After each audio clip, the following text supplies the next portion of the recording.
बच्चों, आज हम कूलाम के नियम का सदिश रूप पढ़ेंगे। इसके पहले हमने कूलाम का नियम पढ़ा, जिसमें हमने परिमाण की बात की कि दो आवेशों के बीच लगने वाले बल का परिमाण किस पर निर्भर करता है और कितना होता है ना। तो जो दो आवेशों के बीच लगने वाला बल होता है, यह बल एक सदिश राशि होती है। सदिश राशि होती है तो सदिश राशि का परिमाण और दिशा दोनों होती है। सदिश राशि में हमने परिमाण की तो बात की कि यदि दो आवेश हमारे Q1 और Q2 हैं, वो r दूरी पर रखे हुए हैं, तो उनके बीच जो लगने वाला बल है वह कितना होता है, 1/4πε0 Q1 Q2/r² के बराबर होता है। ठीक है। अब हम जब दिशा की भी बात करेंगे तो वह हमारा क्या कहलाएगा, कूलाम के नियम का सदिश रूप कहलाएगा।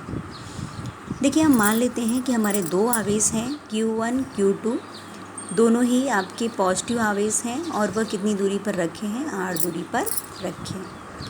ठीक है।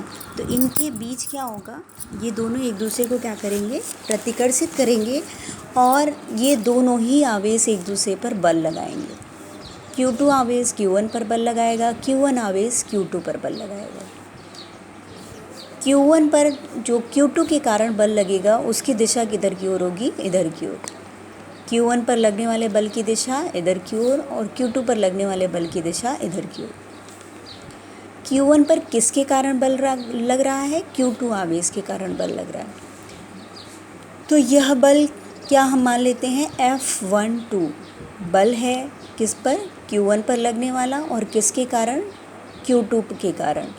तो F12 हमने मान लिया इसको। और Q2 पर लगने वाले बल को F2 और किसके कारण लग रहा है, Q1 के कारण, इसलिए F21। ठीक है। अगर इन दोनों ही बलों के परिमाण की हम बात करें तो दोनों ही बलों का परिमाण क्या होगा, इसके बराबर होगा, 1/4πε0 Q1 Q2/r² के बराबर होगा। ये मॉड हमने इसीलिए लगाया है कि यह हमारा क्या होगा, ये केवल परिमाण की बात कर रहा है। अब हम दिशा की भी यदि बात करते हैं तो वह क्या कहलाएगा, आपका कूलाम के नियम का सदिश रूप कहलाएगा। ठीक है। फर्स्ट ईयर में हमने पढ़ा कि कोई भी वेक्टर जो सदिश होता है वह सदिश किसके बराबर होता है, वेक्टर के परिमाण तथा उसकी दिशा में एकांक सदिश के गुणनफल के क्या होता है, बराबर होता है। और एकांक सदिश को हम किससे दिखाते हैं, कैप से दिखाते हैं। ठीक है। तो F12 बराबर कितना हो जाएगा आपका, 1/4πε0 Q1 Q2/r²। ये तो था आपका परिमाण। अब हम दिशा की बात करते हैं कि F12 की दिशा में कोई एकांक सदिश कितना होगा। ठीक है। एकांक सदिश कितना होगा, देखिए, अगर हम मान लें कि यहाँ से यहाँ तक की दूरी कितनी है, r है, तो इस दिशा में अगर हम स्थिति सदिश की बात करें तो परिमाण तो हमारा इतना है, लेकिन इसकी दिशा में एक एकांक सदिश भी होगा, उसे हम मान लेते हैं, वो कितना होगा, r21। ये किधर से किधर जा रहा है, 2 से 1 की ओर, इसलिए इसको हमने मान लिया r21। ये केवल क्या कर रहा है, इस दिशा में एकांक सदिश क्यों बता रहा है कि एकांक सदिश कितना होगा। ठीक है। तो इस दिशा में आपका क्या हो गया, एकांक सदिश के बारे में बता रहा है कौन, r21। इसलिए हम यहाँ पे जब F12 बराबर लिखेंगे तो 1/4πε0 Q1 Q2/r² और r21 कैप। ठीक है। तो ये क्या हो गया, परिमाण और दिशा मिलकर क्या बन गया, एक आपका सदिश बन गया। ठीक है।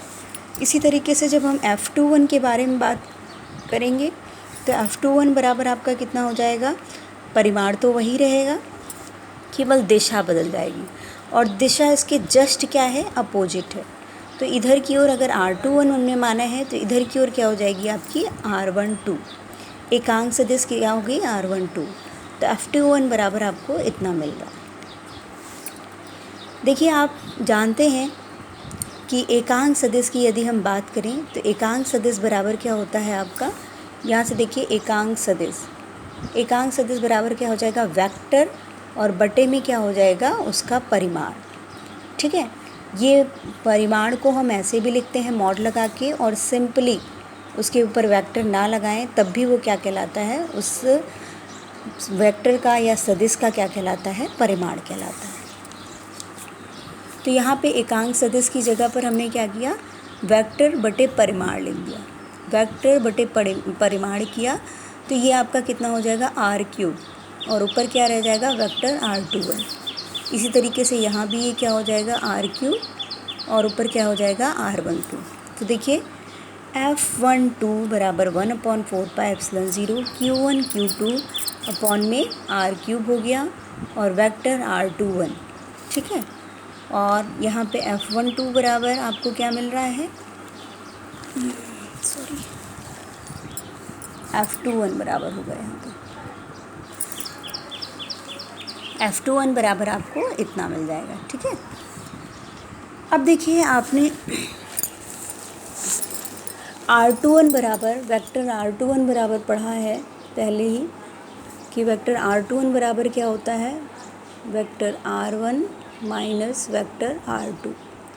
तो जब आप इसकी जगह पर ये मान रख देंगे तो आपको F12 इज इक्वल टू क्या मिल जाएगा, 1/4πε0 Q1 Q2 r1 r2 vector r1 minus r2 और नीचे क्या हो जाएगा, r1 माइनस r2 का क्यूब, ठीक है। और इसी तरीके से आप वेक्टर F21 के बारे में भी कह सकते हैं। तो ये आपका क्या हो गया, ये सदिश रूप हो गया किसका, कूलाम के नियम का, ठीक है। क्यों, क्योंकि इसमें आप बल के बारे में भी बल के परिमाण के भी बारे में जान रहे हैं और दिशा के बारे में भी।